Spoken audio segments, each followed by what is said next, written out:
Haleluya, puji Tuhan. Shalom Bapak Ibu. Ada sukacita? Amin. Ya, saya percaya ketika kita mau datang kepada Tuhan di pagi hari ini, kita harus membawa sukacita. Ya, kita mau bersama-sama datang untuk menaikkan syukur karena Tuhan yang sudah memberikan pemeliharaan atas kita semuanya di sepanjang minggu ini. Saya percaya kita semuanya dalam keadaan yang baik, dalam keadaan yang luar biasa, karena kita punya Tuhan yang hebat. Kita mau bersama-sama berdoa di pagi hari ini untuk membuka ibadah kita. Bapa di surga, pagi hari ini kami datang kepada Tuhan membawa syukur dan terima kasih karena Tuhan yang sudah memberkati hidup kami di sepanjang minggu ini dengan kesehatan, kekuatan, bahkan dengan hal-hal yang luar biasa. Dan kini tiba saatnya di pagi hari ini Tuhan, kami bersama-sama datang merendahkan hati untuk sebentar kami menaikkan syukur kepada Tuhan sebagai ungkapan hati kami Tuhan atas kebaikan Tuhan dalam hidup kami.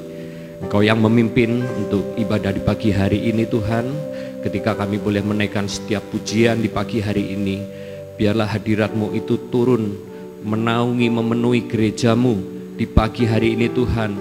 Dan ketika kami boleh mendengarkan akan kebenaran firman-Mu, biarlah Tuhan hidup kami boleh diubahkan, hidup kami boleh semakin berkenan di hadapan Tuhan. Bahkan ketika Tuhan kami boleh pulang dari tempat ini, kami boleh membawa kemenangan, kami boleh membawa terobosan, yang sakit disembuhkan, yang datang dengan segala pergumulan, Tuhan memberikan jalan keluar atas hidup kami. Terima kasih Bapa di surga, di dalam nama Tuhan Yesus kami sudah berdoa dan mengucapkan syukur kami. Amin. Baik, kita mau angkat pujian kita yang pertama, Ku Bersyukur Bapa.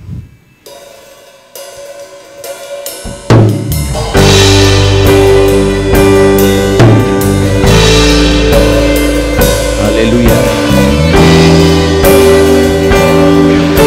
Mari kita mau bersama-sama pagi hari ini memberikan yang terbaik. Naikkan syukur di hadapan Tuhan dengan kesungguhan hati.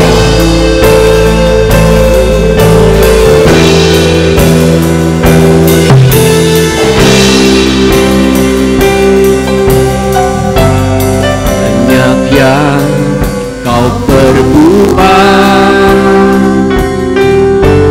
di dalam hidupku, rancangan indahmu, rancangan indahmu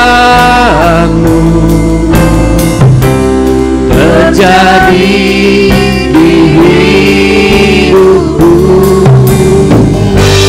Bapa yang mengerti segala yang ku perlu, kasih-Mu sempurna, kasih-Mu sempurna, nyata dalam hidupku. Ku bersyukur Bapa, ku bersyukur Tuhan, ku bersyukur Tuhan buat kasih setiamu, buat kasih setiamu di dalam hidupku. Ku bersyukur, ku bersyukur, ku bersyukur Bapa, ku bersyukur Tuhan.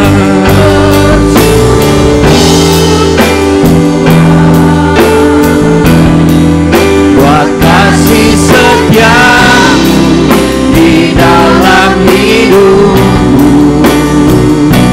Ku bersyukur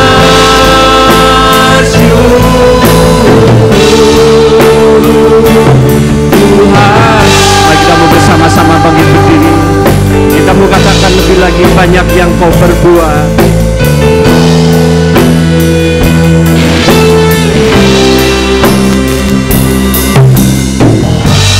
Banyak yang kau perbuat, katakan di dalam hidupku, di dalam hidupku. Rancangan indahmu yang terjadi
bersyukur, oh ku bersyukur Bapa,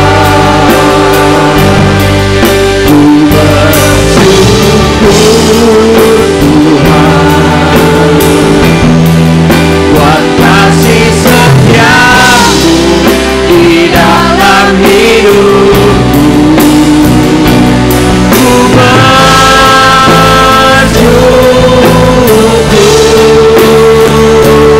Tuhan. Mari pagi hari ini bersama-sama kita meletakkan pengharapan kita di dalam Tuhan. Jangan pernah takut, jangan pernah takut dengan segala pergumulan yang sedang kita hadapi.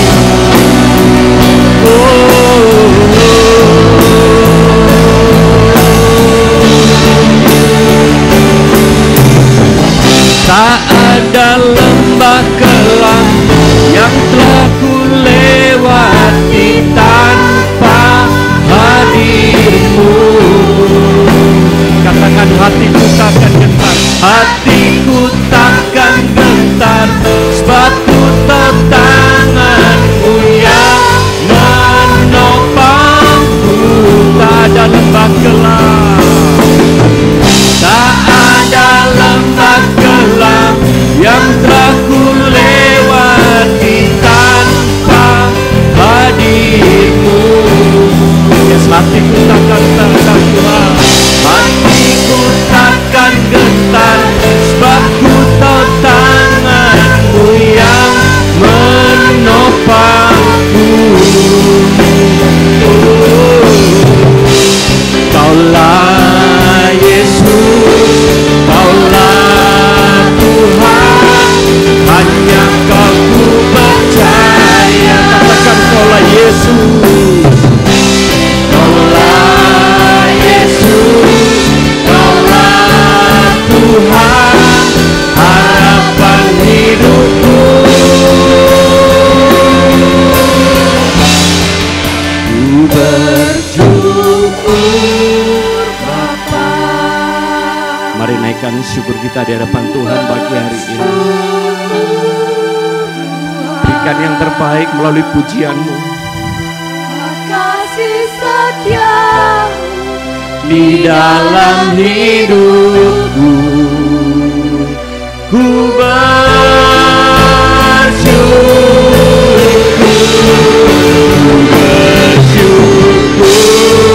Bapa. Amin. Ku bersyukur Tuhan, buat kasih setiamu, buat kasih setiamu di dalam hidupku. Ku bersyukur, katakan ku bersyukur, ku bersyukur,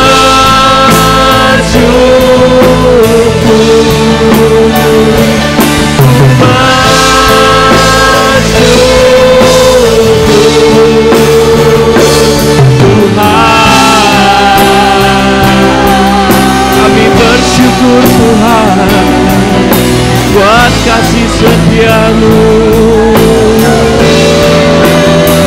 buat rancangan indahmu dalam hidup kami. Haleluya, Engkau baik Tuhan dalam hidupku.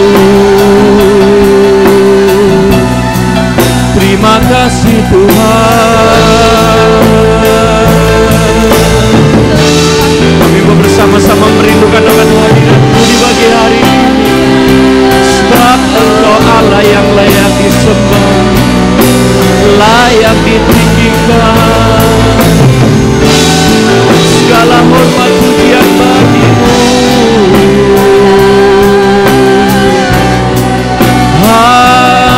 Haleluya. Kami mau meninggikan Nama lebih lagi Tuhan di atas segala-galanya. Sebab Engkau yang layak menerima pujian, Anak domba Allah. Haleluya. Oh,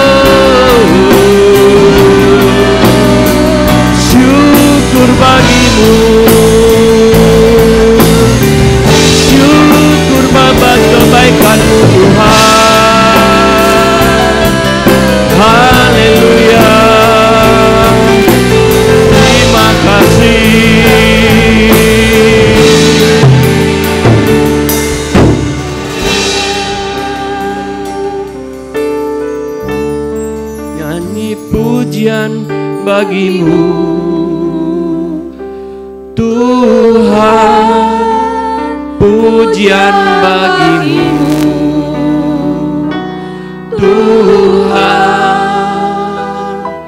namamu besar dan layak dipuji. Nyanyian syukur, nyanyi pujian bagimu Tuhan, pujian bagimu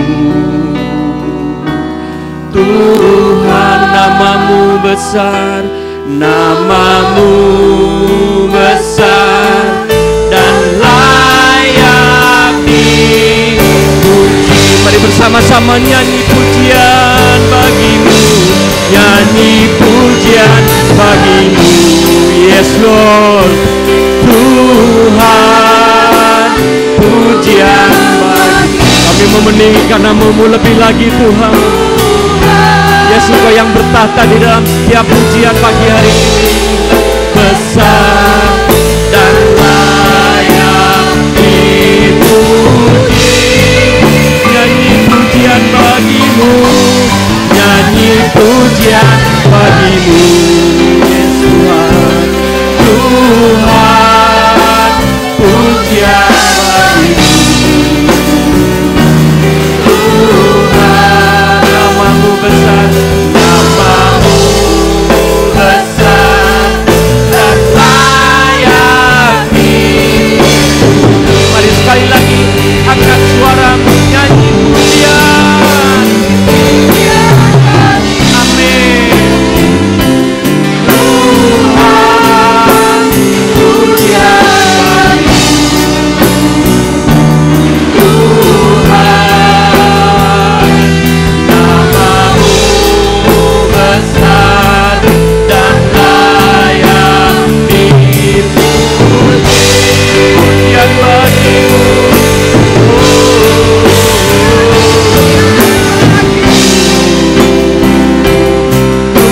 Tuhan, pujian bagimu Tuhan, namamu besar dan layak dipuji. Namamu besar, namamu besar dan layak dipuji. Sekali lagi namamu besar, namamu besar dan layak dipuji. Mari bersama-sama berikan sorak-sorai yang meriah buat Tuhan kita. Haleluya. Benar Tuhan, namamu besar dan layak dipuji di pagi hari ini. Nama Tuhan, nama di atas segala nama yang kami sembah dan yang kami tinggikan di pagi hari ini.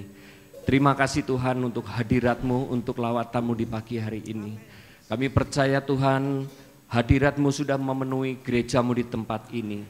Dan di pagi hari ini Tuhan, kami mau terus meninggikan nama-Mu. Kami mau bersorak-sorai untuk kebaikan Tuhan dalam hidup kami. Terima kasih Tuhan. Di dalam nama Tuhan Yesus kami sudah berdoa dan mengucapkan syukur. Amin. Sekali lagi bisa berikan sorak-sorai. Haleluya.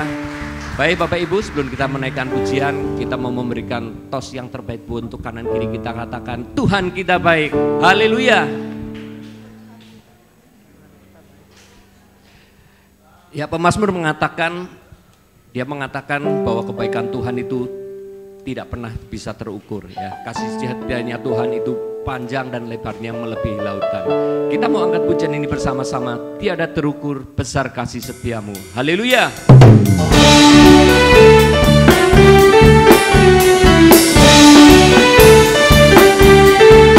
Sama-sama bertepuk tangan memuji Tuhan.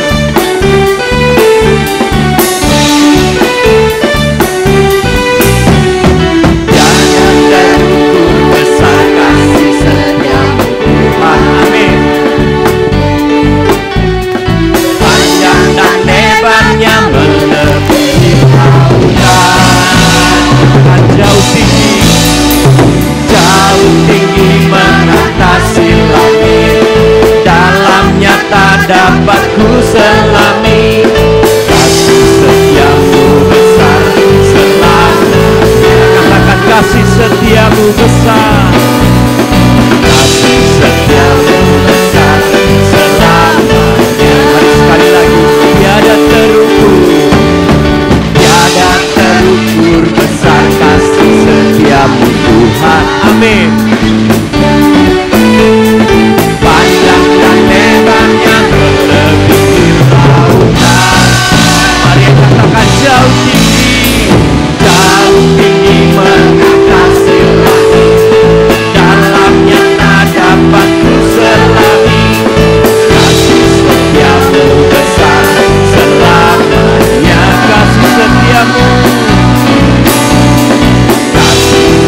tiada terukur besar kasih setiamu Tuhan. Mari katakan panjang dan lebar. Panjang dan lebarnya melebihi lautan. Amin. Jauh tinggi mengatasi langit, dalamnya tak dapat ku selami. Setiamu besar selamanya, kasih setiamu Tuhan. Kasih setiamu besar selamanya. Mari bersama-sama katakan hatiku bersyukur. Hatiku bersyukur. Amin. Jiwaku memuji, mulutku pun bersorak memuji Engkau Yesus. Ajaib perbuatanmu, besar anugerahmu, takkan berhenti ku memuji namamu. Hatiku bersyukur, jiwaku memuji. Katakan mulutku pun bersorak memuji Engkau Yesus. Ajaib perbuatanmu, besar anugerahmu, takkan berhenti ku memuji namamu. Sekali lagi hatiku bersyukur. Jiwaku memuji, mulutku pun bersorak memuji Engkau Yesus. Ajaib perbuatanmu, besar anugerahmu, takkan berhenti ku memuji namamu.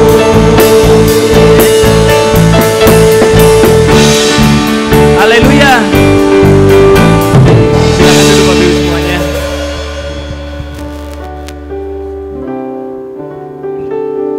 Kita percaya bahwa kita punya Tuhan yang baik. Amin.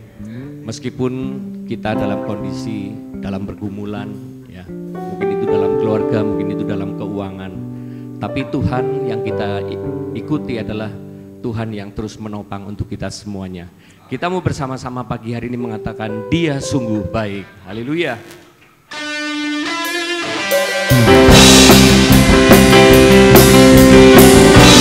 Kita mau bersama-sama bersorak lebih lagi bagi nama Tuhan.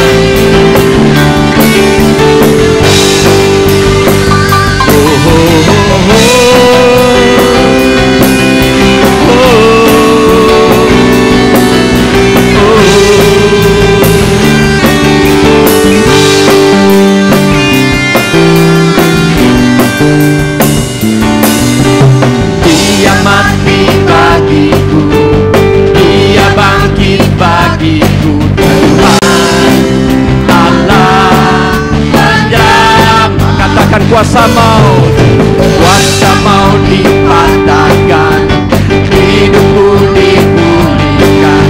Tuhan Allah kemenangan. Katakan Dia sungguh baik, Dia sangat baik.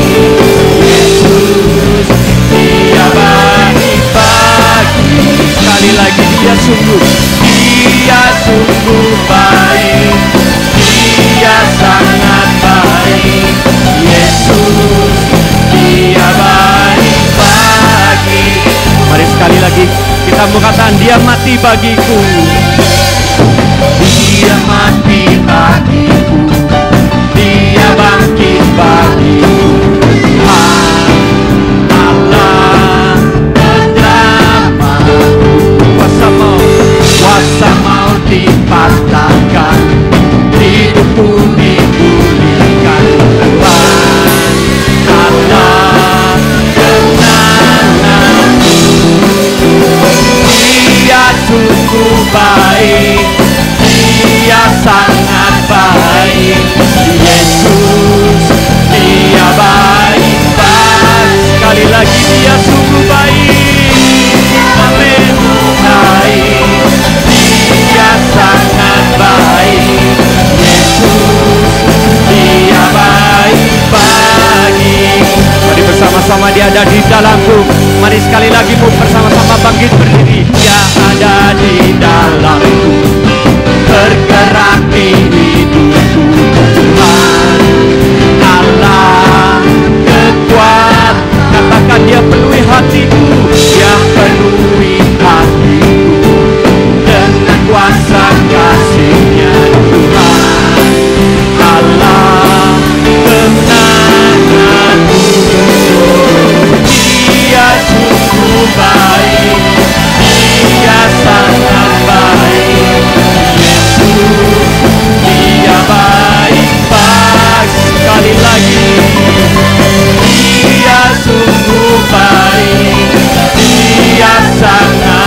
baik, Dia sangat baik. Yesus, Dia baik bagi. Sekali lagi katakan, Dia sungguh baik, Dia sangat baik. Yesus, Dia baik. He is so good to you. He is so good to you. He is so good to me. Jesus is so good to you. And sekali lagi, He is so good to you. He is so good to me. Jesus is so good to you and me. Jesus is so good to you. He's so good to me. He's so good to you and me. Haleluya. Sekali lagi, mana soraknya? Haleluya. Silakan duduk Bapak Ibu.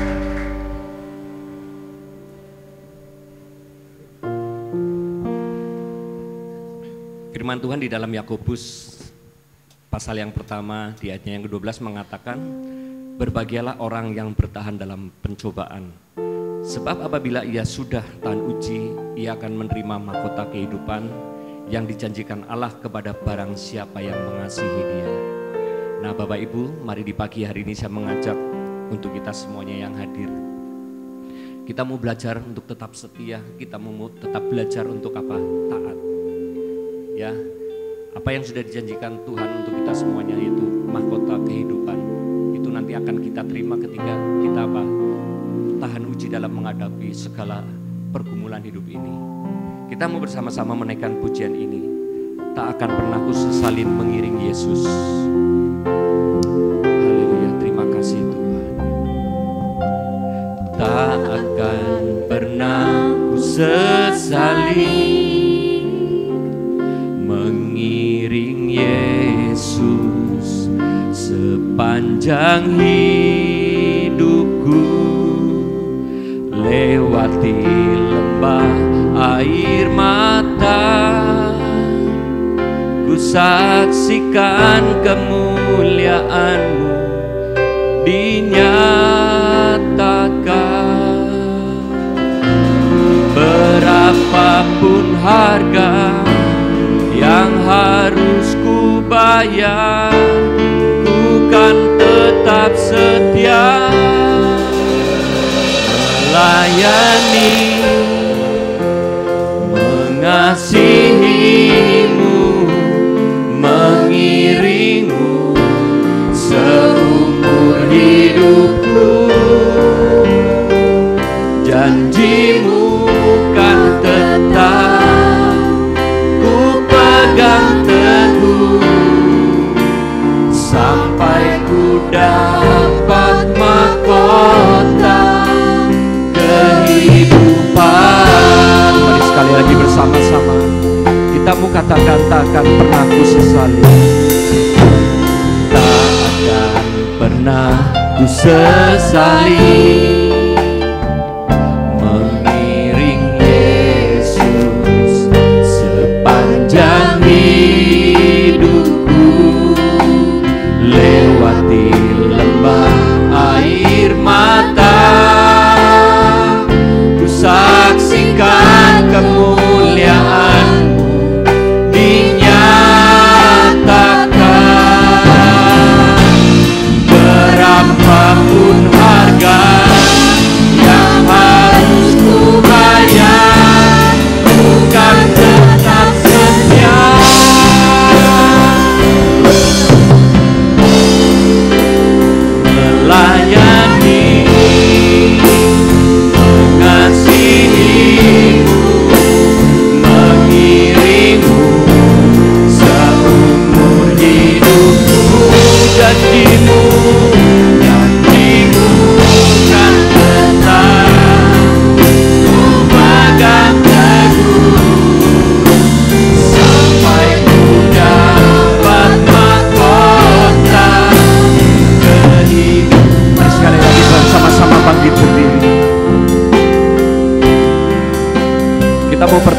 bahwa Tuhan adalah Tuhan yang baik.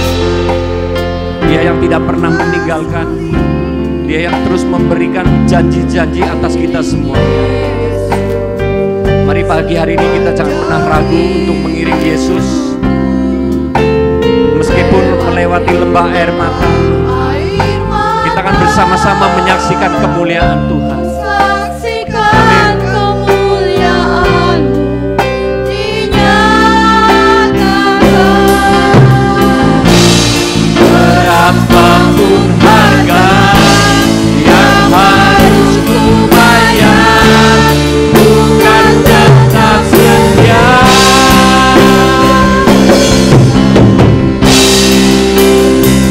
Melayani, mengasihimu, mengiringmu seumur hidupku. Janjimu kan tetap ku pegang teguh sampai ku dapat mahkota kehidupan.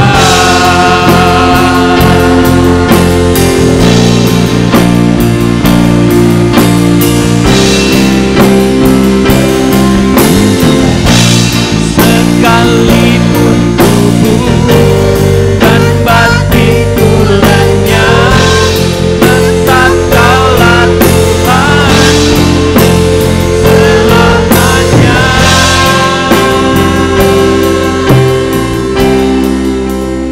Melayani, mengasihi, saya serahkan kepada Pak Arif, mengiringmu seumur hidupku. Janjimu kan tetap ku pegang teguh Sampai ku dapat mahkota melayani, mengasihimu, mengiringmu seumur hidupku. Janjimu kan tetap ku pegang teguh sampai ku dapat mahkota melayani, mengasihimu, mengiringmu seumur hidupku. Janjimu kan tetap ku pegang teguh sampai ku dapat mahkota kehidupan.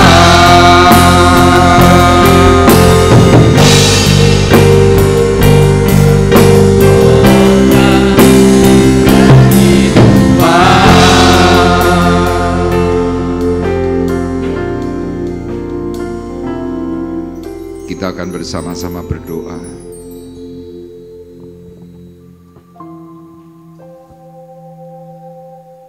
Pengharapan kami hanya kepada Tuhan yang memberikan janji kehidupan. Kuasa-Mu ajaib, Kuasa-Mu nyata, dan Kuasa-Mu hidup atas kami semuanya. Itulah sebabnya Tuhan, pagi hari ini kami rindu untuk mendengar kembali suara kebenaran-Mu. Kami rindu akan suara hati-Mu, karena kami tahu Tuhan, suara-Mu adalah suara yang membawa kami kepada kehidupan kekal. Untuk itu kami membuka hati, membuka telinga jasmani dan rohani kami, sehingga apa yang Kau katakan sebentar kami boleh pahami dan kami boleh terima dengan baik, sehingga pada akhirnya kami menerima mahkota kemuliaan yang Tuhan janjikan. Sekarang kami mau duduk diam, kami mau taat, dan kami membuka telinga sebagai seorang murid. Untuk itu Tuhan, urapi dan berkati kami semuanya. Dengan kuasa urapan dari tempat maha tinggi, Roh Kudus yang berbicara kepada kami secara khusus. Dengan urapan baru, firman-Mu hidup atas kami. Kami siap menerimanya dengan ucapan syukur. Di dalam nama Tuhan Yesus Kristus kami berdoa. Dan kita semua yang siap diberkati oleh Tuhan bersama-sama berkata, amin. Puji Tuhan, dipersilakan duduk. Shalom. Haleluya. Bapak Ibu, hari ini kita kembali mau belajar tentang janji Tuhan berbicara soal mahkota. Ya, selama beberapa minggu kita sudah belajar. Yang pertama adalah menerima mahkota kebenaran. Kemudian minggu selanjutnya adalah mahkota abadi. Minggu ketiga berbicara tentang mahkota sukacita. Dan kemarin tanggal 9 Juli kita berbicara tentang mahkota kehidupan. Nah, hari ini kita akan melanjutkan untuk mahkota yang akan kita terima. Yang terakhir adalah mahkota kemuliaan. Ya, mahkota kemuliaan ini adalah mahkota yang tertinggi. Kenapa demikian? Karena itu akan disematkan bagi setiap orang yang sudah melalui banyak pergumulan, melalui banyak cobaan, ujian, dan orang itu tetap bisa bertahan. Nah, mahkota kemuliaan ini dianugerahkan kepada kita umat yang berdoa, umat yang sungguh-sungguh kepada Tuhan, secara khusus bagi mereka yang mau mengambil hal tentang pelayanan. Ya, ini bagian yang paling sangat diinginkan oleh Tuhan. Nah, untuk itu mari kita bersama-sama melihat dalam surat 1 Petrus pasalnya yang kelima, ayat 1 sampai dengan ayatnya yang keempat. Surat Rasul Petrus kepada sidang jemaat di Asia dalam 1 Petrus pasal 5 ayat 1 sampai dengan yang keempat.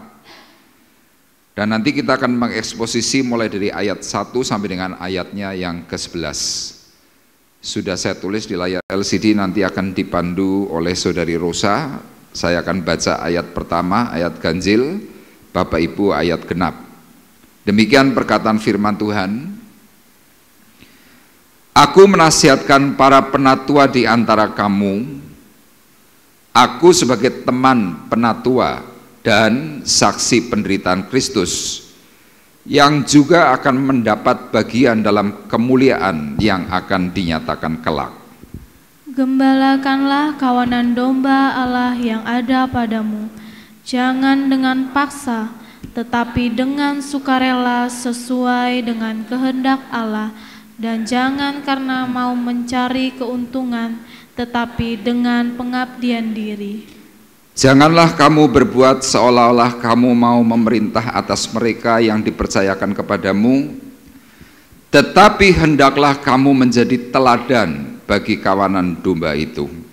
Maka kamu, apabila Gembala Agung datang, kamu akan menerima mahkota kehidupan yang tidak dapat layu. Ya. Ayat terakhir, ayat 4 berkata, sesudah kita melakukan seperti apa yang Tuhan mau, dikatakan maka kamu apabila Gembala Agung datang, kamu akan menerima mahkota kemuliaan yang tidak dapat layu. Kalau dalam bahasa Inggris, mahkota kemuliaan ini memakai kata crown of glory, ya, mahkota kemenangan. Nah, Bapak Ibu perhatikan bahwa untuk memperoleh sebuah penyematan mahkota, saya katakan itu bukan sesuatu yang mudah. Kalau Bapak Ibu mungkin pernah melihat atau menonton di televisi tentang Miss Universe, ya, ratu kecantikan sejagat. Rata-rata ratu kecantikan itu parasnya pasti cantik, ayu. Kemudian secara tubuh bodinya ideal, ya bukan berbicara seksi tetapi ideal. Kemudian secara khusus yang paling hebat, orang itu harus memiliki pengetahuan yang luas dalam berbagai hal. Ya bukan hanya cuma sekedar ilmu pengetahuan tentang fisika, matematika atau sejenisnya, tetapi harus mencakup secara luas. Jadi kalau ada pertanyaan-pertanyaan dari Dewan Juri, peserta Miss Universe ini akan menjawab dengan benar. Nah ternyata bukan hanya cukup pengetahuan, Miss Universe ini juga dilihat dalam kehidupan setiap hari. Apa yang dilihat? Perilaku, tutur kata, kemudian sopan dan tidak sopannya. Nah orang kadang-kadang berpikir, oh yang penting adalah penampilan cantik. Tapi ternyata Dewan Juri tidak hanya melihat sesuatu yang cantik, dilihat tentang latar belakang. Meskipun mungkin kadang-kadang ada peserta Miss Universe yang dari kalangan keluarga susah, tetapi ternyata dalam kehidupan mereka ini semuanya baik. Akhirnya dalam kontes yang memakan waktu berminggu-minggu bahkan berbulan-bulan, mereka dikarantina, mereka dipercantik, diberi hal-hal yang lebih mendalam, sampai akhirnya muncullah cuma satu, yaitu Ratu Kecantikan sejagat, sedunia. Prosesnya bagaimana? Berat. Sama dalam kehidupan kita manusia, seperti apa yang dikatakan oleh Rasul Petrus, maka kamu apabila Gembala Agung itu datang, kamu akan menerima mahkota kemuliaan yang tidak dapat layu.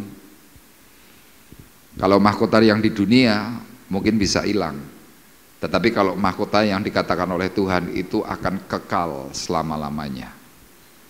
Nah banyak orang kadang-kadang tidak tahan untuk menghadapi ujian dan untuk siap menerima mahkota. Makanya pagi hari ini saya memberikan tujuan. Ya tujuan kita pagi hari ini adalah berjuang melewati berbagai rintangan untuk memperoleh hadiah yang tertinggi. Perjuangan bukan sesuatu hal yang mudah. Ya seperti kemarin dalam Komsel Raya ya yang diikuti, yang hadir kurang lebih hampir 80 orang, suasananya rame, temanya adalah tentara Allah. Di situ dikatakan tentang apa? Berjuang. Nah hal berjuang dalam iman ternyata apa? Banyak sekali tantangannya. Ada orang yang dimaki-maki, ada orang yang sampai terbunuh karena mempertahankan iman. Nah perkataan Rasul Petrus di dalam 1 Petrus pasal 5 ini berbicara tentang adanya orang-orang tertentu yang hari itu sudah hidup dalam gereja tetapi mereka sedang tidak sadar apa yang mereka hadapi. Sehingga kalau Bapak Ibu nanti baca di dalam surat 1 Petrus pasal 1 sampai dengan 2 Petrus, di situ diceritakan kesulitan kehidupan orang percaya. Sampai pada akhirnya Rasul Petrus tadi mengatakan dalam ayat 1 pasal yang kelima, aku menasihatkan para penatua di antaramu. Ya bukan menasihatkan para gembala, bukan.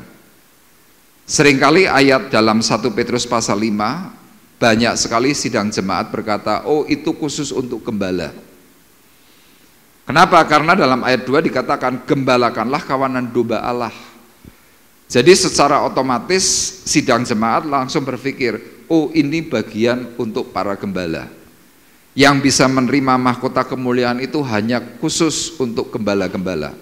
Saya berkata, tidak. Makanya kalau kita memperhatikan dan membaca perkataan ayat firman Tuhan, kita harus detail. Sekali lagi saya katakan, aku menasihatkan para penatua di antaramu, aku sebagai teman penatua. Jadi Rasul Petrus hari itu tidak memberikan pemahaman kepada teman-teman seiman dirinya rasul. Tetapi dia lebih suka menyebut dirinya adalah teman penatua, teman para jemaat, dan kemudian dikatakan apa? Dan saksi penderitaan Kristus. Sebagai teman jemaat, Petrus pernah menyaksikan bagaimana Yesus menderita. Mulai dari awal terjun pelayanannya Tuhan Yesus di tepi pantai, sampai pada akhirnya dia harus mati tergantung di kayu salib, Petrus nonton itu semua. Dia lihat perjuangannya Yesus itu luar biasa. Meskipun Petrus detik itu pernah mengalami takut, kemudian sempat murtad, tetapi kemudian dia kembali. Nah, waktu dia kembali, kemudian dia mulai ceritakan, Yesus yang diikuti itu penuh dengan penderitaan, dia saksi. Nah, karena dia setia di dalam kehidupan pengiringan kepada Yesus, Petrus berani berkata, yang juga akan mendapat bagian dalam kemuliaan yang akan dinyatakan kelak.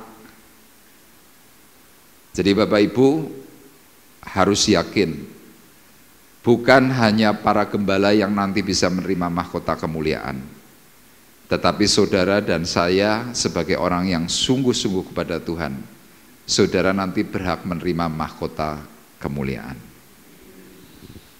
Nah, saya akan terangkan bagaimana caranya supaya kita bisa menerima mahkota kemuliaan. Siapa saja kira-kira orang yang bisa menerima mahkota itu? Yang pertama, kita akan terlebih dahulu melihat 1 Petrus 5 ayatnya yang kedua. Firman Tuhan berkata demikian. Tolong ditampilkan untuk PowerPoint-nya ayat kedua. Ya, PowerPoint saja.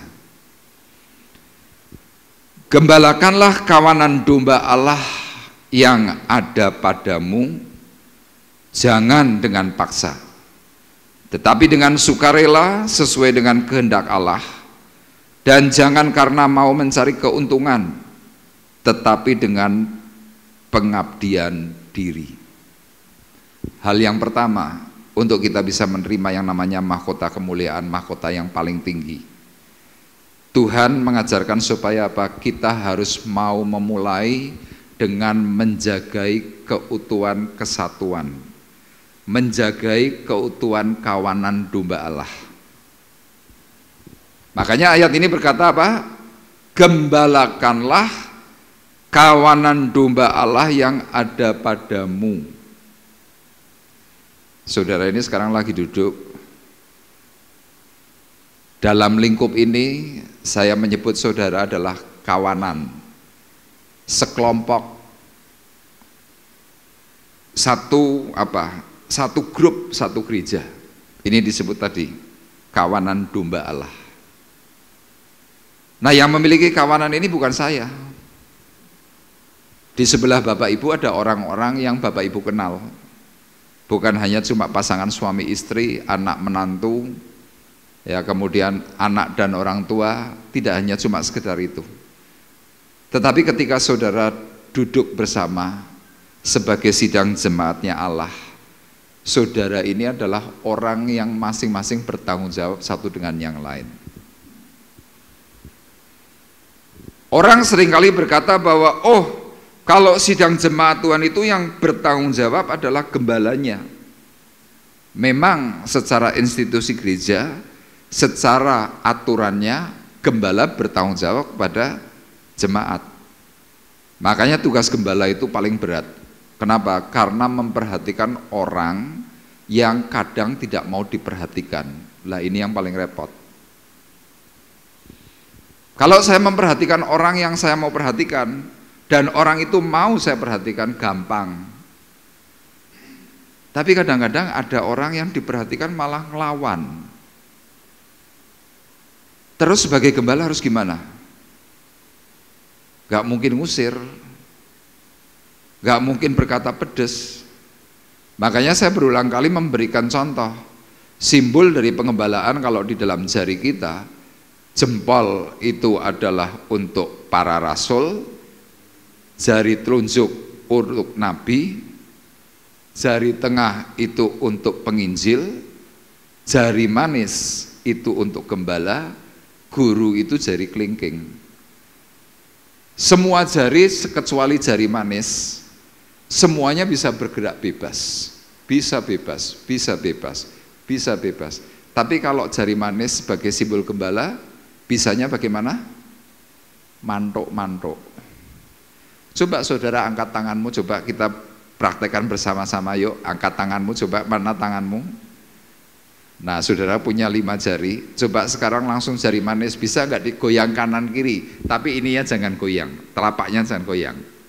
Coba digoyang bisa nggak? Isone menang nggak bisa kanan kiri. Tapi kalau manggut-manggut bisa nggak? Bisa.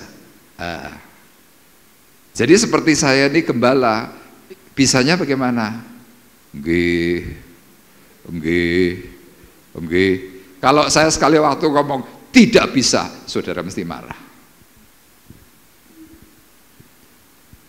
Makanya ada orang berkata, oh yang nanti akan menerima mahkota kemuliaan adalah para gembala. Tapi hari ini saya mau sampaikan kepada Bapak Ibu, saudara pasti juga bisa terima. Kalau saudara mau manggut-manggut. Nah kata gembalakanlah dalam bahasa Inggris memakai kata to feed, F-E-E-D, to feed. Dalam bahasa Ibrani memakai kata poimaino. Saya membaca dalam terjemahannya. Terjemahan pertama artinya adalah merawat kesatuan.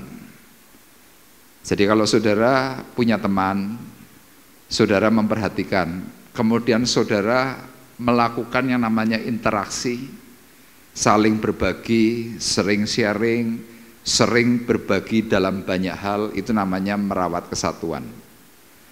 Kemudian memberi makan, itu arti yang kedua. Makanan di sini adalah makanan rohani, yaitu firman Tuhan.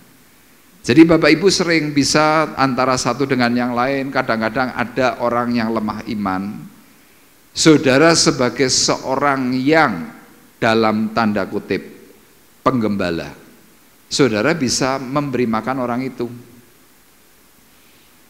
Dan yang terakhir artinya adalah menyediakan kebutuhan jiwa, yaitu apa? Rasa tentram.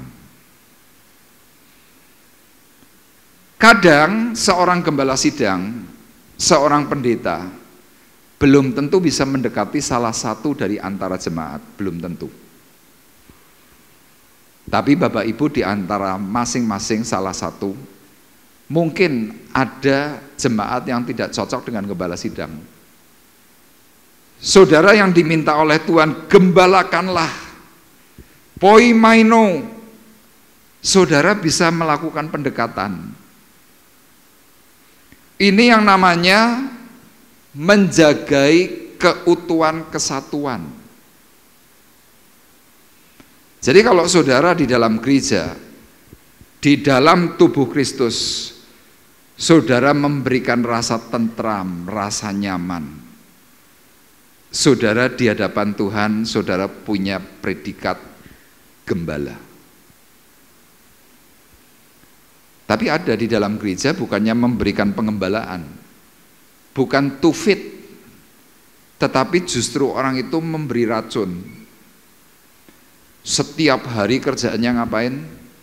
Mengkritik gereja, mengkritik gembala, mengkritik pengerja, mengkritik jemaat. Ada loh orang-orang gini. Terus orang yang model seperti ini di hadapan Tuhan bagaimana? Dalam Injil Lukas dikatakan, orang yang tidak bersama aku, dia adalah musuhku. Jadi kita perlu hati-hati. Jadi akan ada banyak sekali sidang jemaat Tuhan yang mengalami gagal untuk bisa menerima yang namanya mahkota kemuliaan. Kenapa? Orang itu tidak bersama Yesus melakukan pengembalaan. Makanya ayat ini sekali lagi berkata, gembalakanlah kawanan domba Allah yang ada padamu.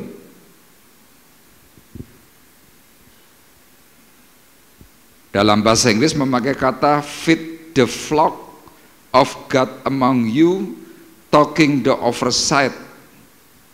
Jadi gembalakanlah kawanan domba Allah sambil engkau menjaga dan juga mengawasi. Jadi itu bukan tugas gembala sidang, tetapi tugas saudara sebagai apa? Orang yang percaya kepada Yesus.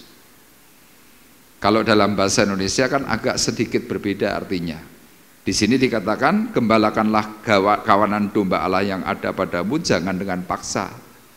Padahal kalau dalam bahasa Inggris memakai talking the oversight, artinya apa? Ikut mengawasi, ikut saling menjagai satu dengan yang lain. Tapi kalau seandainya ada orang-orang tertentu kemudian malah memberikan racun, bagaimana?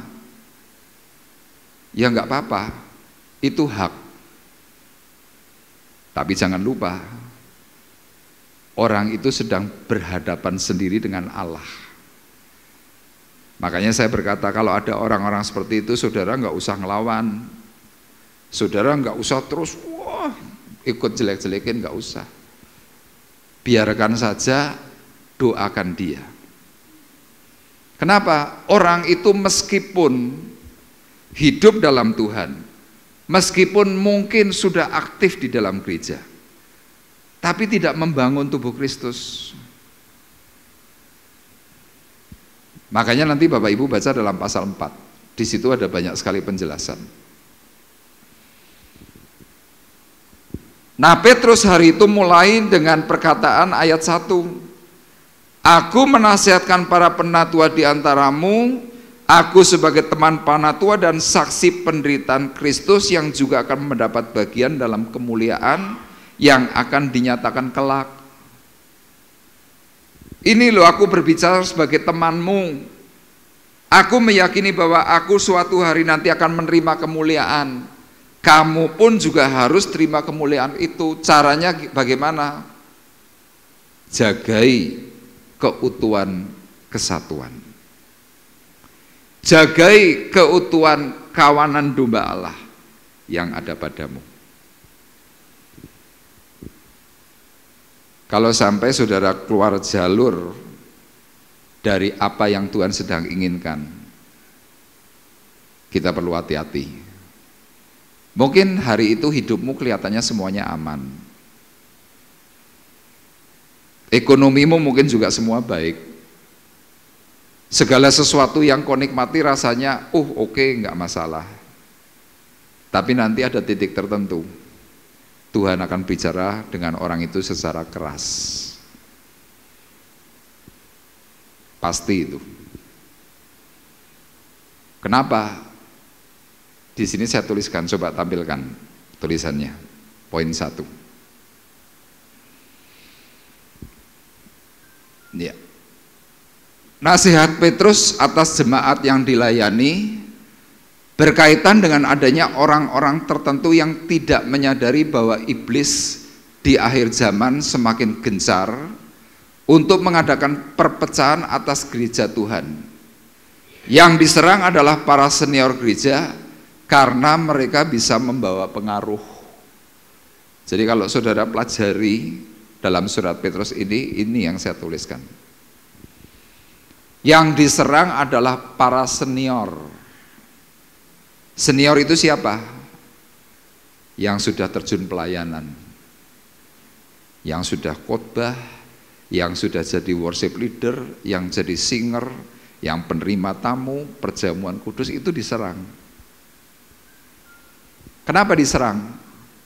Mereka bisa memberikan pengaruh kepada orang-orang tertentu. Makanya Petrus berkatanya jelas, aku menasihati kamu, hai para penatua. Penatua itu siapa sih? Orang senior.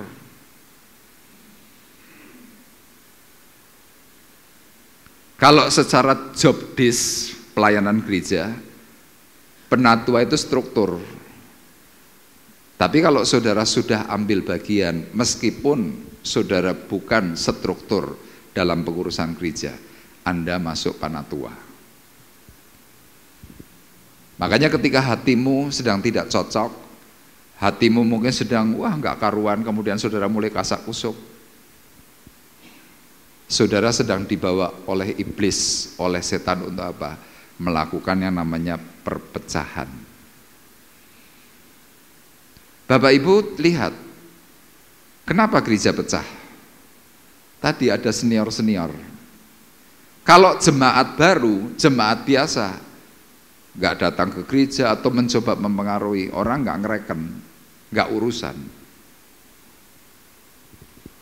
Makanya nasihat Petrus jelas, gembalakanlah,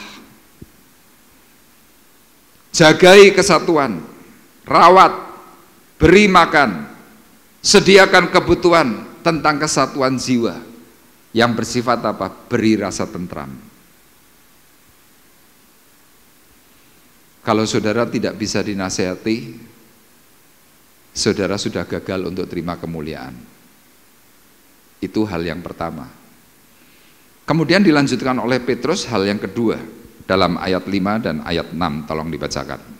1 Petrus 5 ayat 5 dan 6.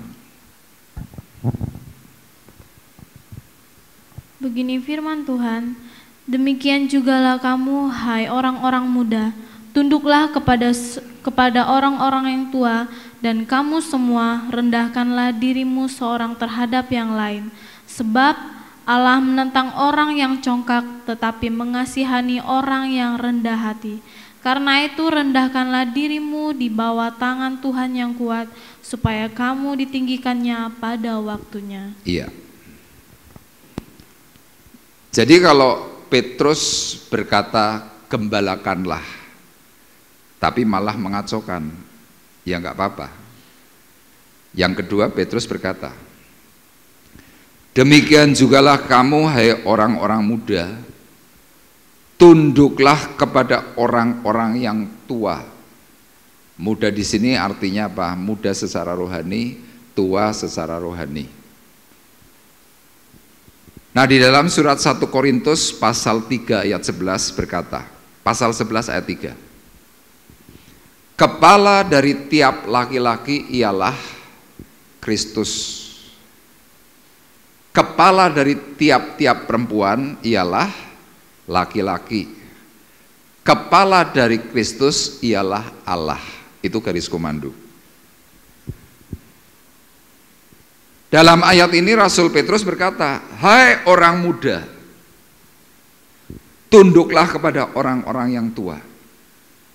Jadi kalau di sini tingkatannya adalah orang yang lebih rohani. Misalkan contoh, gembala sidang, jemaat ini disebut sebagai apa? Orang muda secara rohani. Makanya Tuhan Yesus pernah berkata dalam Yohanes pasal 21, ketika engkau muda, engkau bebas melakukan segala sesuatu. Tetapi ketika engkau tua, ada orang yang akan mengikat pinggangmu, dan orang itu akan membawa ke satu tempat yang engkau tidak sukai, dan kau harus mau melakukan.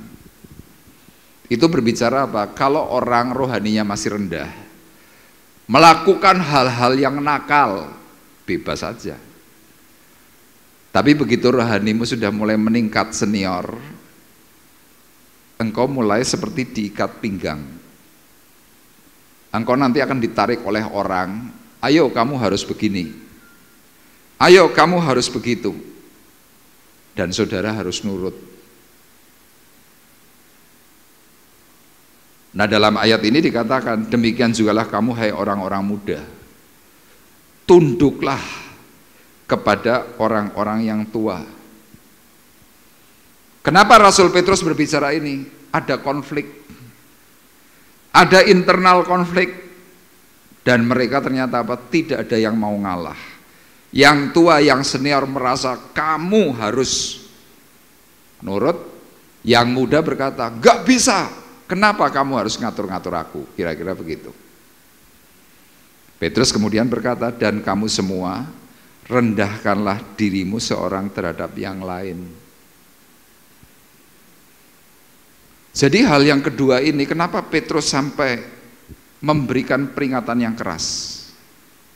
Karena Petrus tahu iblis semakin gencar melakukan perpecahan. Makanya hal yang kedua ini penting. Siapa yang bisa menerima mahkota kemuliaan? Yang kedua, orang yang tidak bisa diadu domba. Ini gambarnya, orang bisik-bisik. Yang satu manusia biasa, satunya manusia setengah setan, ada tanduknya. Saudara sering nggak ketemu orang-orang yang setengah setan begitu? Saya berani pastikan, sering. Orangnya baik, sopan, ngomong enak, tapi menjerumuskan. Hobinya ngapain? Fitnah. Hobinya sebar hoax. Hobinya melakukan perkataan-perkataan yang bersifat menjatuhkan. Orang yang semacam itu ketika ditegur, mereka balik, serang balik. Sama dalam zaman Petrus dikatakan seperti itu. Dan Petrus tahu bahwa orang untuk ngalah itu susah, sulit. Makanya pamungkasnya Petrus apa? Dan kamu semua rendahkanlah dirimu seorang terhadap yang lain. Itu pamungkas. Sama dalam kehidupan gereja ada konflik, masing-masing tidak mau ngalah. Hidup rumah tangga sama. Banyak anak muda kalau diberi tahu oleh orang tua, bukannya berterima kasih, tapi ngapain? Ngelawan.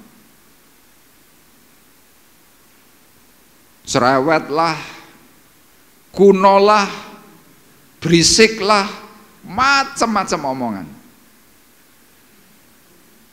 Saya kadang-kadang kalau ketemu dengan anak muda yang seperti itu, saya batin. Iya, besok kamu pun akan jadi orang tua. Rasake engko nek wis dadi bapak, dadi mbok, kowe duwe anak, rasake. Saya banyak sekali melayani orang-orang yang berkeluh kesah seperti itu. Loh, padahal saya perhatikan bapaknya baik, ibunya baik, beri modal, beri ini, beri itu, tapi anaknya nyolot. Waduh. Kadang-kadang ini gimana ya? Tapi hal itu terjadi karena apa? Ini yang namanya pekerjaan setan. Setan mulai melakukan yang namanya perpecahan dari dalam. Dari siapa? Dari orang dekat. Kalau dari orang jauh nggak mungkin pecah. Saudara yang di sini dalam gereja nggak mungkin pecah dengan gereja seberang, nggak mungkin. Tapi temanmu bisa menjadikan engkau pecah. Temanmu menjadikan engkau bisa bubar jalan. Sama yang dilakukan iblis, yang dilakukan setan adalah apa? Memberikan rasa harga diri yang lebih. Makanya di sini saya tuliskan iblis dengan berbagai tipu dayanya, tipu muslihatnya, mencoba mengacaukan jemaat dengan harga diri, kesombongan. Dan Petrus hafal tipu muslihat iblis itu seperti apa? Apal. Makanya dia memberikan perkataan, sebab Allah menentang orang yang congkak, tetapi mengasihani orang yang rendah hati. Terutama dalam rumah tangga. Suami istri kalau bilang maaf itu paling sulit. Terutama wong lanang. Nggih mboten ibu-ibu. Nggih. Ya bapak-bapak kalau sudah salah kon njaluk maaf, ojo ngasih. Itu prinsip. Tapi saya bilang kalau itu dilakukan terus-menerus, saudara sedang masuk dalam jebakannya setan. Loh, padahal wanita itu ya, saya beritahu, kalau pria bilang, ya wes aku salah, maaf ya, karo tangannya dicekeli, urusah suwi-suwi nyekeli nih, sebentar hatinya langsung luluh, klepek, sudah urusan rampung. Tapi ternyata saudara lebih milih dinengke seminggu, siji madhep lor, siji ngidul. Ya ora apa-apa, tapi ora enak. Betul ya bapak-bapak, dinengke wong wedok ora enak ya. Oh bapaknya menang wae wedi. Lho bener kok. Makanya ayat 6 dikatakan, karena itu rendahkanlah dirimu di bawah tangan Tuhan yang kuat, supaya kamu ditinggikannya pada waktunya. Dalam ayat 6 ini kalau dirangkum itu dengan satu kata, ngalah. Apa saudara? Ngalah, wis titik. Ngalah bukan berarti kalah. Makanya ayat ini jelas, karena itu rendahkanlah dirimu di bawah tangan Tuhan yang kuat. Di bawah tangan Tuhan yang kuat. Kenapa? Kalau ada orang mau ngalah, nanti Tuhan akan yang meninggikan dirimu. Tapi nek saudara tetap ora iso, ya tetap tidak bisa.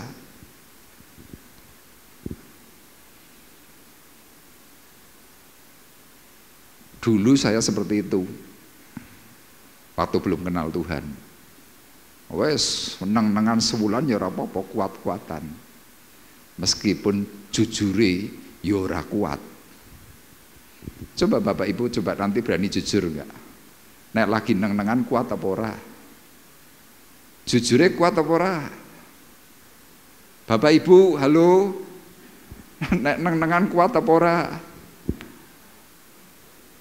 Jujurnya ya ora kuat, itu pasti. Tapi karena gengsi, ya sudah, kuat-kuatan. Habis itu nanti dipakai tulisan, ditulis dalam kertas. Pernah suatu hari ada seorang suami lagi ribut sama istrinya neng-nengan. Tapi si suami ini sulit untuk bangun pagi. Karena neng-nengan dia hanya tulis di secari kertas. Pagi itu dia harus pergi ke bandara jam 4:30 pagi.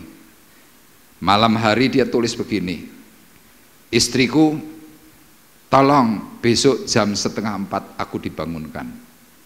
Ditaruh di sebelah ranjang istrinya, plek.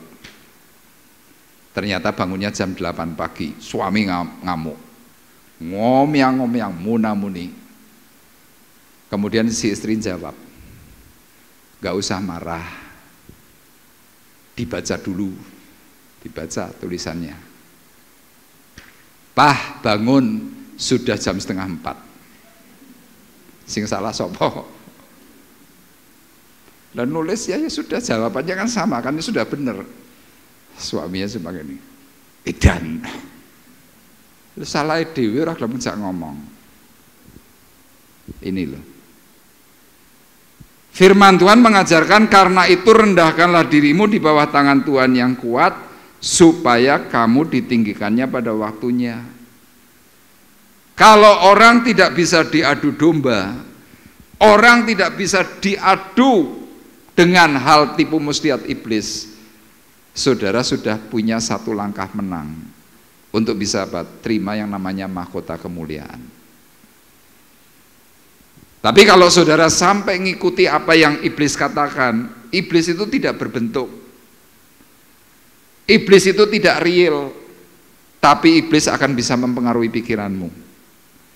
Makanya saya katakan kepada Bapak Ibu, kita manusia itu punya unsur roh, jiwa dan tubuh.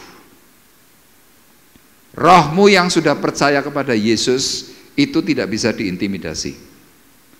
Tapi jiwamu, pikiranmu, perasaanmu, kehendakmu itu bisa.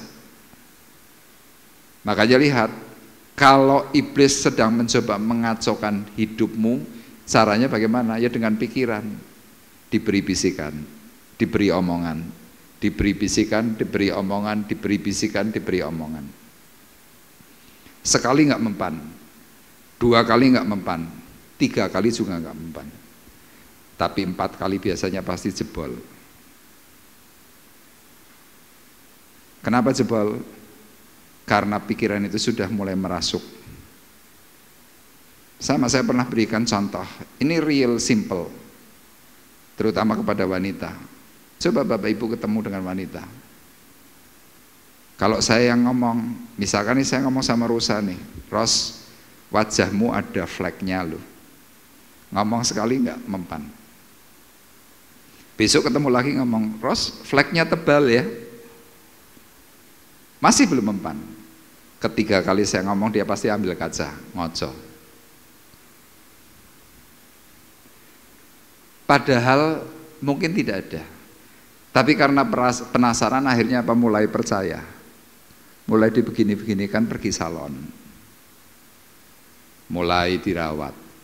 Besoknya ngomong lagi, "Loh, flekmu sudah dirawat di salon kok malah masih kelihatan?" Jadi pikiran.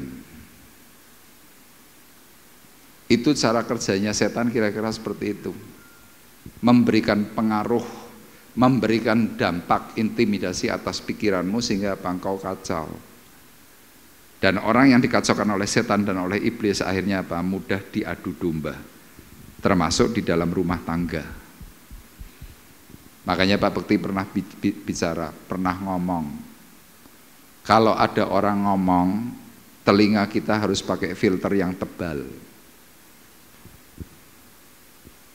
Jangan langsung masuk bleng, jangan langsung percaya, perlu disaring. Maka hidupmu pasti aman. Itu yang kedua. Kemudian yang ketiga, yang terakhir, agar kita ini bisa menerima mahkota kemuliaan. Yang ketiga, dalam ayat 7-11 dikatakan demikian, serahkanlah segala kekhawatiranmu kepadanya, sebab ia yang memelihara kamu. Sadarlah dan berjaga-jagalah, lawanmu si iblis berjalan keliling sama seperti singa yang mengaum-ngaum dan mencari orang yang dapat ditelannya. Lawanlah dia dengan iman yang teguh, sebab kamu tahu bahwa semua saudaramu di seluruh dunia menanggung penderitaan yang sama.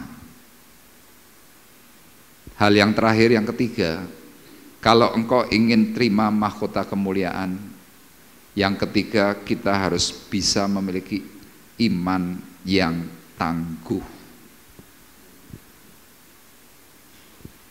Iman yang tangguh.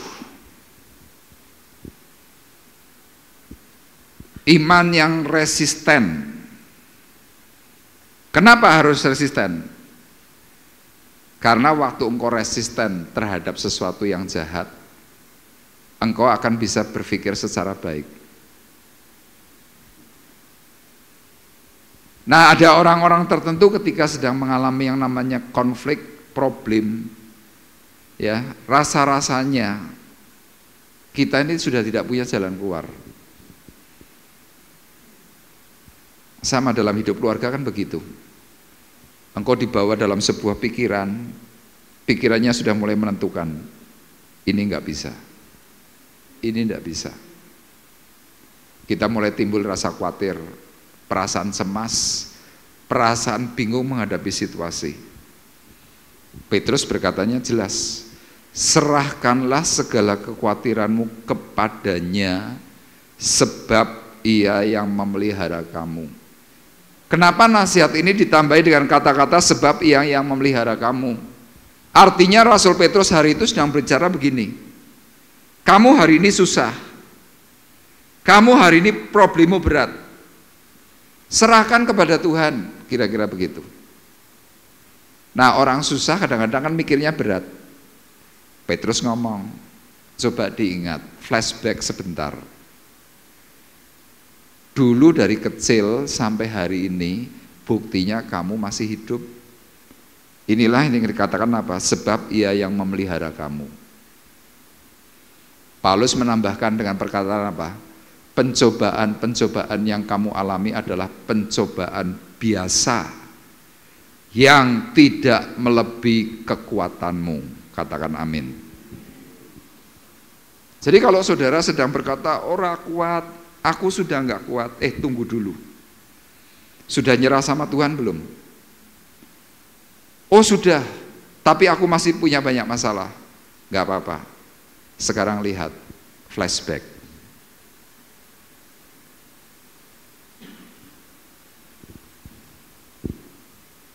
Ingat sebentar masa lalu. Ya, masa lalu kita kan berbeda-beda. Meskipun kau mungkin pernah disio-sio, meskipun mungkin kau pernah tidak dihargai, meskipun kau sudah berusaha mati-matian, mungkin yang lalu itu gagal, mungkin hari ini kamu masih susah, tapi kamu masih hidup. Ini yang dikatakan oleh Petrus, sebab ia yang melihara kamu. Nah, orang kalau bisa melihat masa lalu, kemudian Petrus mengajak apa? Sadarlah, berjaga-jagalah, lawanmu si iblis berjalan keliling sama seperti singa yang mengaum-ngaum dan mencari orang yang dapat ditelannya. Tolong teksnya, Kevin. Tolong teksnya. Ayat ya.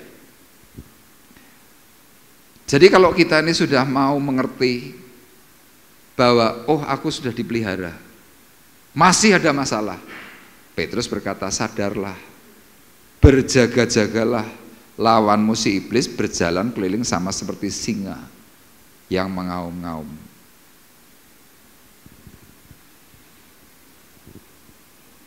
Jadi saudara kan nggak tahu dan saudara seringkali tidak sadar, kenapa ya kok masalah terus? Kalau orang Jawa bilang iblis itu ngelinteri, saudara tahu yang ngelinteri ya, dikelilingi gitu loh. Iblis itu berjalannya mengendap-endap, ditunggu celahmu apa. Begitu saudara lengah, caplok, lep. Nah, untuk kita bisa berjaga-jaga supaya kita ini bisa melawan dari setiap tindakan iblis, Petrus berkata, lawanlah dia dengan iman yang teguh. Saudara mungkin akan berkata, Pak, membangun iman yang teguh itu seperti apa? Saya sudah berusaha mati-matian. Saya sudah berusaha untuk yang terbaik, tapi gak kuat. Petrus mengingatkan dalam ayat 10, dan Allah sumber segala kasih karunia yang telah memanggil kamu dalam Kristus kepada kemuliaannya yang kekal akan melengkapi, akan meneguhkan, akan menguatkan, akan mengokohkan kamu. Kapan? Sesudah kamu menderita seketika lamanya. Jadi Bapak Ibu perlu tahu, kalau Tuhan itu sudah manggil saya dan saudara, Tuhan itu nanti akan melengkapi. Gak mungkin orang tua yang baik kalau nyuruh anaknya terus los-losan, kono lungo, gak mungkin. Orang tua yang baik kalau nyuruh anaknya, manggil anaknya, nak tolong belikan bensin. Anak ndak usah ngomong begini, duitnya mana Pak? Ndak usah ngomong gitu. Nak belikan bensin, langsung cung 50 liter, kan begitu.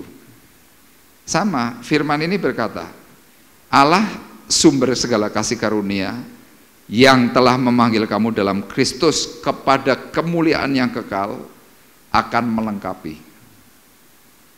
Kalau sudah diperlengkapi, diteguhkan. Kalau orang sudah diteguhkan dengan panggilannya, kemudian apa? Dikuatkan. Orang kalau sudah kuat, kokoh. Makanya orang kalau sudah mulai terjun di dalam pelayanan yang sungguh-sungguh, orang itu pasti tidak akan lagi pernah menyerah. Dan Bapak Ibu perhatikan, di dalam ayat 2, kata pengabdian diri itu memakai kata ready mind, pikiran yang siap.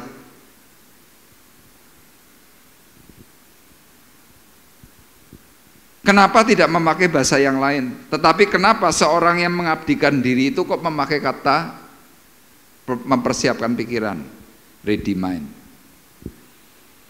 Ya, karena orang yang hidup di dalam Tuhan, apalagi terjun dalam pelayanan, kalau pikirannya tidak siap, orang selalu berkata, tidak kuat.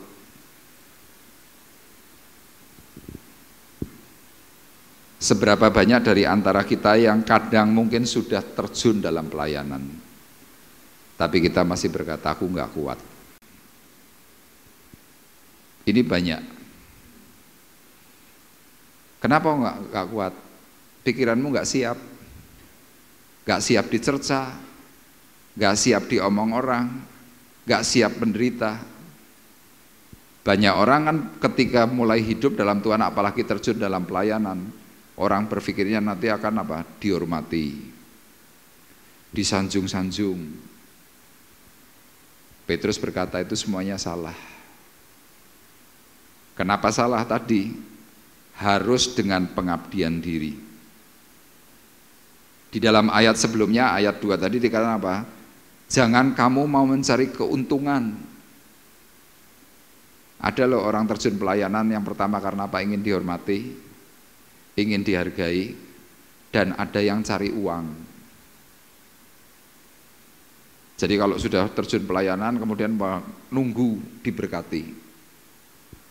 Orang-orang seperti itu saya berani pastikan, kalau ada di antara 3 unsur ini, Anda pasti gugur. Lah terus cara yang gimana? Yang benar harus gimana? Harus sukarela. Dihormati syukur, dihargai syukur. Kalau nggak dihormati, nggak dihargai gimana? Ya syukur aja sudah, wong sukarela kok.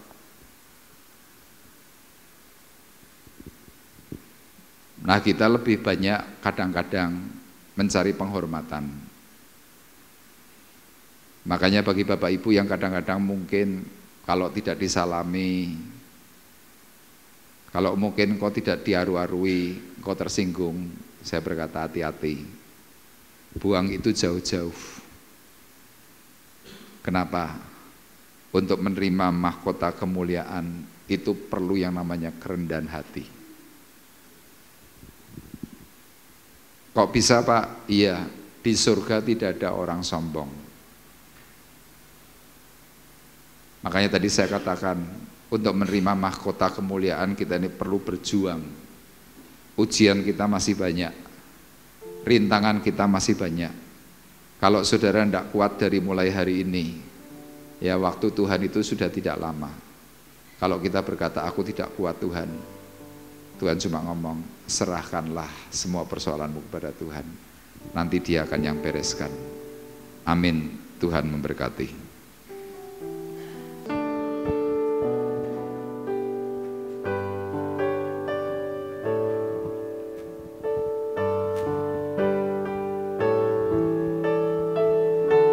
Selalu Tuhan menjawab doa, namun Dia beri yang terbaik di waktu yang tepat.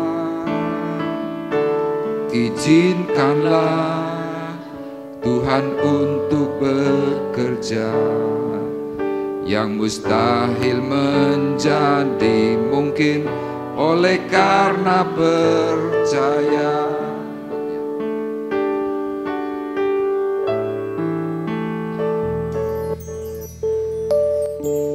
Tak selalu Tuhan menjawab doa, namun Dia beri yang terbaik di waktu yang tepat. Izinkanlah Tuhan untuk bekerja, yang mustahil menjadi mungkin oleh karena percaya. Yesus mendengar lebih dari yang kudoakan. Yesus menjawab lebih dari yang kuharapkan. Dengan caranya di waktu yang tepat, ku kan melihat Dia jadikan semua.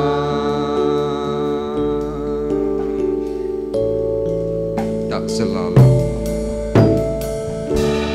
selalu Tuhan menjawab doa, namun Dia beri yang terbaik di waktu yang tepat. Izinkanlah Tuhan untuk bekerja, yang mustahil menjadi mungkin oleh karena percaya. Yesus mendengar lebih dari yang ku doakan. Yesus menjawab lebih dari yang ku harapkan. Dengan caranya di waktu yang tepat, ku kan melihat Dia jadikan semua. Yesus mendengar lebih dari yang ku doakan. Yesus menjawab lebih dari yang ku harapkan. Dengan caranya di waktu yang tepat, ku kan melihat Dia jadikan semua.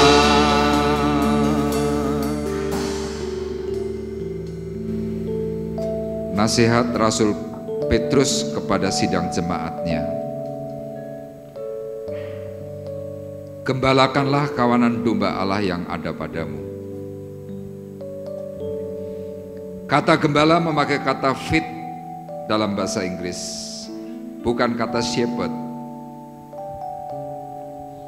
Karena perkataan firman Tuhan ini ditujukan kepada sidang jemaat.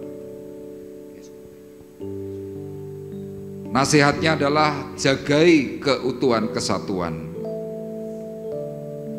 Beri makanan rohani yang terbaik. Beri rasa tentram dan rawat kesatuan itu. Sehingga iblis tidak bisa lagi mengadu domba di antara umat Tuhan.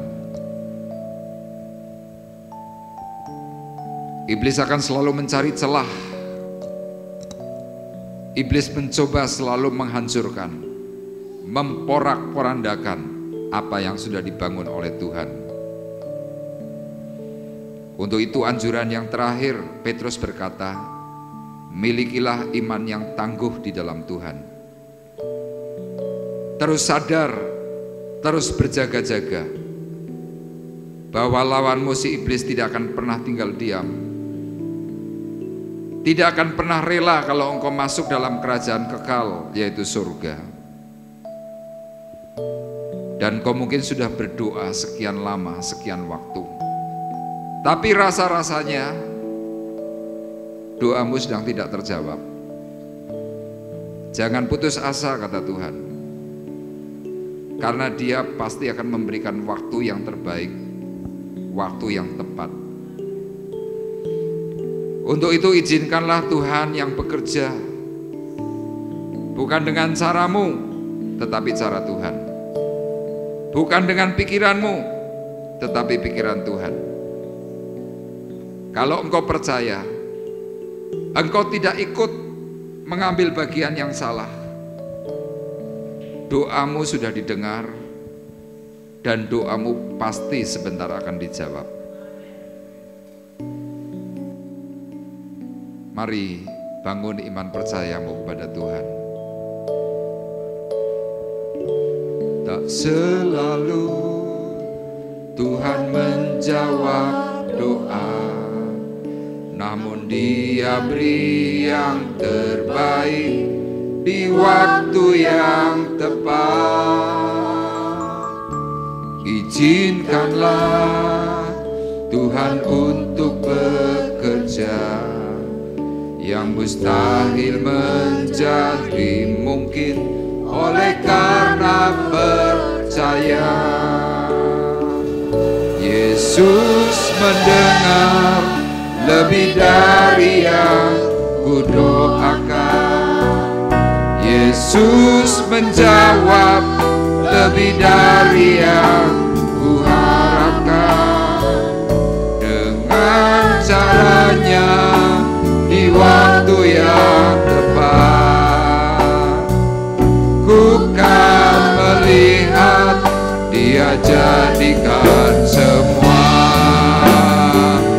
Yesus mendengar lebih dari yang ku doakan. Yesus menjawab, lebih dari yang ku harapkan.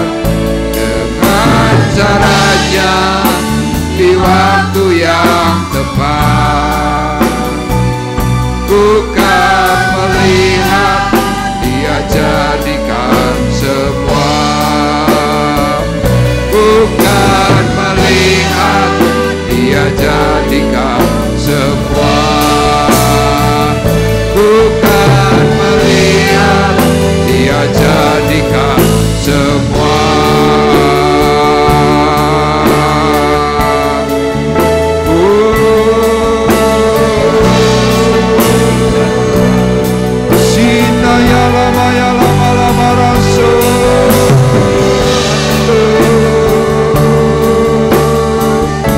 Mari kau yang sudah berbahasa roh, ungkapkan suara hatimu kepada Tuhan pagi hari ini. Shalom malam malam malam malam malam malam Shalom malam malam malam malam malam malam malam malam malam malam malam.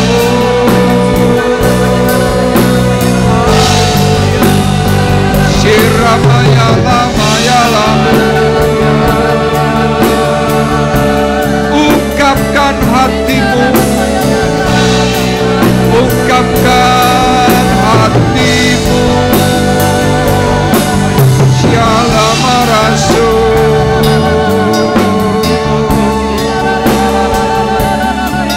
haleluya. Sharamaya laku,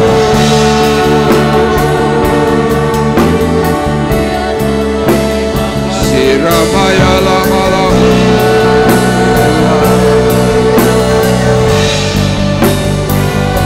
Terima kasih,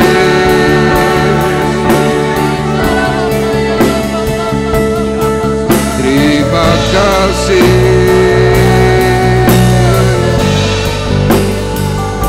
terima kasih.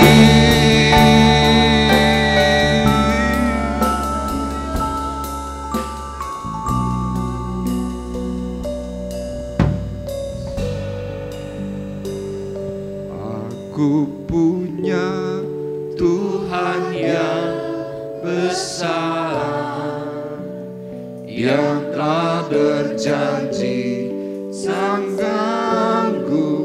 mengenapi.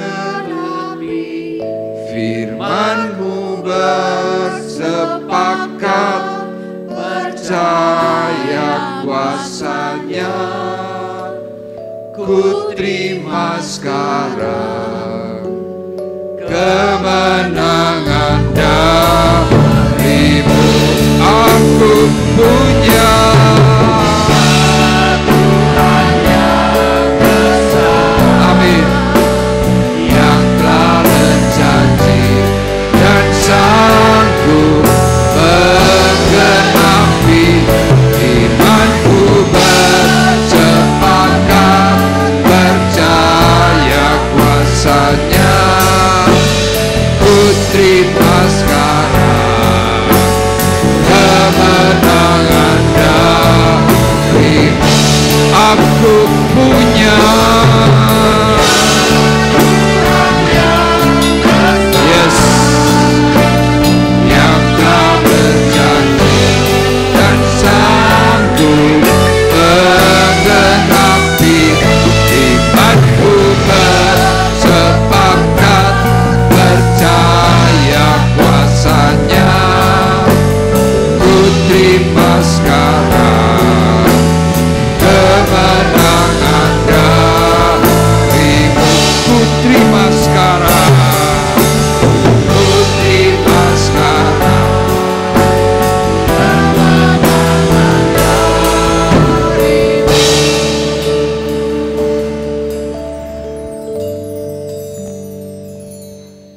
kasih Tuhan, terima kasih. Kami bersyukur untuk pagi hari ini ya Bapa, atas setiap kemurahan Tuhan. Melalui setiap perkataan firman-Mu, Engkau semakin menguatkan setiap kami. Biarlah kami boleh bersama-sama menghidupi akan setiap perkataan firman-Mu ya Bapa. Dan firman-Mu itu boleh terus memberikan kami kekuatan dan semangat yang baru di dalam kami mengiring Engkau ya Bapa. Terima kasih Bapa di surga, terima kasih memberkati dan terus mengurapi hamba-Mu untuk menjadi saluran berkat-Mu lewat setiap pemberitaan firman-Mu, lewat setiap pelayanan hamba-Mu ya Bapa. Engkau pakai hamba-Mu ini semakin hari semakin dahsyat dan luar biasa. Terima kasih Tuhan, terima kasih. Kami alaskan semuanya di dalam nama Tuhan Yesus Juru Selamat kami. Haleluya. Amin. Amin. Baik Bapak Ibu, kita akan bersama-sama mengakhiri perjumpaan ibadah kita pagi hari ini. Saya undang kembali Bapak Ibu untuk bangkit berdiri, kita akan berdoa. Engkau adalah Bapa kami yang baik, Bapa yang hidup, Bapa yang memberkati kami umat percaya. Dan kami bersyukur kepada Tuhan untuk saudara-saudara kami yang berulang tahun. Tuhan, untuk saudara kami Kevin, saudara kami Tuhan Julian, saudara kami Hendra bersama saudari Yuli, biarlah segala berkat anugerah kasih Bapa di surga turun melimpah dan memberikan mereka kekuatan, kesehatan, bahkan hal-hal yang baik. Amin. Sepanjang hidup untuk waktu ke depan. Tuhan memberkati dan menolong dengan cara yang heran. Keluarga mereka masing-masing Tuhan diberkati. Mereka boleh menjadi saluran berkat dan menjadi teladan. Kami percaya kasih karunia-Mu yang ajaib bekerja secara optimal sehingga mereka boleh bersyukur bahwa pemeliharaan Tuhan adalah pemeliharaan yang ajaib. Kami sebentar berpisah Tuhan, kami juga berdoa secara khusus untuk Pak Woto supaya berkat kasih karunia, kesehatan, kekuatan Tuhan berikan kembali sehingga Pak Woto bersama Ibu Arsi kembali memiliki kesehatan yang utama sehingga mereka berdua Tuhan boleh semakin setia kepada Tuhan. Terima kasih dan tiba saatnya Tuhan sekarang kami mengangkat hati, mengangkat tangan kami di hadapan Tuhan. Sidang jemaat Tuhan terkasih, marilah kita bersama-sama pulang dengan membawa berkat damai sejahtera Allah Bapa di surga. Pulanglah dengan membawa kasih karunia Tuhan Yesus Kristus di dalam persekutuan Roh Kudus. Tuhan memberkati engkau dan melindungi engkau. Tuhan menyinari engkau dengan wajahnya dan memberi engkau kasih karunia. Tuhan menghadapkan wajahnya kepadamu dan memberi engkau damai sejahtera. Mulai dari pagi hari ini sampai Maranatha datang yang kedua kali. Dalam berkat nama Tuhan Yesus Kristus, kami sudah berdoa mengucapkan syukur dan kita semua yang diberkati oleh Tuhan bersama-sama berkata amin. Amin. Terima kasih.